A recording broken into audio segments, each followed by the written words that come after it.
বিশু দাস, বাবার নাম গণেশ দাস। গণেশ দাসের আরও এক ছেলে, নাম রাজকুমার দাস, কিন্তু গণেশ দাসের ছেলেই নন তিনি।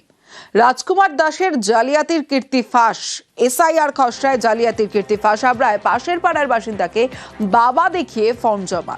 2002-এর ভোটার তালিকায় বাবার নাম না থাকায় কীর্তি বাবার নাম পাশের পাড়ার বাসিন্দার নাম এক, আর সেই সুযোগেই কীর্তি বাবার 1 নম্বর ব্লকের যুবকের। জানতে পেরে ভিডিওকে অভিযোগ পাশের পাড়ার বাসিন্দা বিশু দাসের। আমার বাবার নাম গণেশ দাস, রাজকুমারের বাবার নাম গণেশ দাস। আমার বাবার যে ডকুমেন্টস সেটা ওর ভিতরেই দেখা যাচ্ছে। রাজকুমার দাস এ কি আপনার ভাই বা দাদা কেউ? না, আমাদের পরিবারের কেউ না। চেনেন তাকে? হ্যাঁ, একই পাড়ায় বাড়ি। ভিডিও অফিসে গেলেন, কি বললো? ভিডিওতে জমা দিলাম, ভিডিও দেখলো, ভিডিও বললো আমরা দেখছি এটা কি ব্যাপার, কি বৃত্তান্ত, কি ভুল ত্রুটি আছে সেগুলো ওরা দেখবে। আপনার কয় ছেলে মেয়ে? কানাই, বিশু, আনিমা, 3 ছেলে। রাজকুমার দাস বলে কাউকে চেনেন আপনি? আপনার ছেলে রাজকুমার দাস চিনিনি তো। কতদিন আগে এই দেশে আসছেন? আমরা বহুদিন আগে আসছি, এই যে বন্যাই ছিল না যখন, তার আগে আসছি। ভোটার কার্ড কবে হয় এখানে আপনাদের? সেইটা আমি বলতে পারলাম না। আপনার স্বামীর নাম? গণেশ দাস। বিশু দাস একটি অভিযোগ করছে যে তার বাবার ভোটার কার্ড এপিক নাম্বার ব্যবহার করা হয়েছে, এটা কি আপনি জানেন? না। বাতপাড়ার আতঙ্কে মৃত্যু।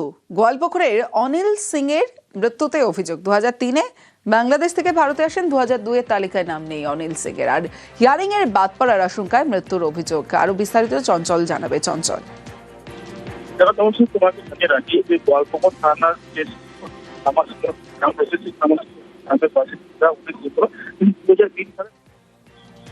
না চঞ্চল, তোমার কথা স্পষ্ট নয়।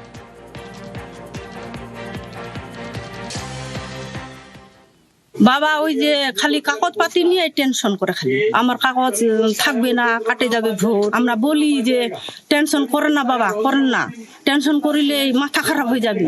সবার কাছেই খালি ওই কথাটাই বলে, মানে ওই ভোট বাদ যাবে এসআইআর এর জন্য। এসআইআর ভোট বাদ যাবে, এটা ওইটাই খালি বলে। যে বাংলাদেশে আসছি।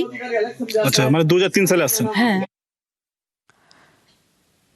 নির্ভুল ভোটার তালিকায় আরো কড়া কমিশন।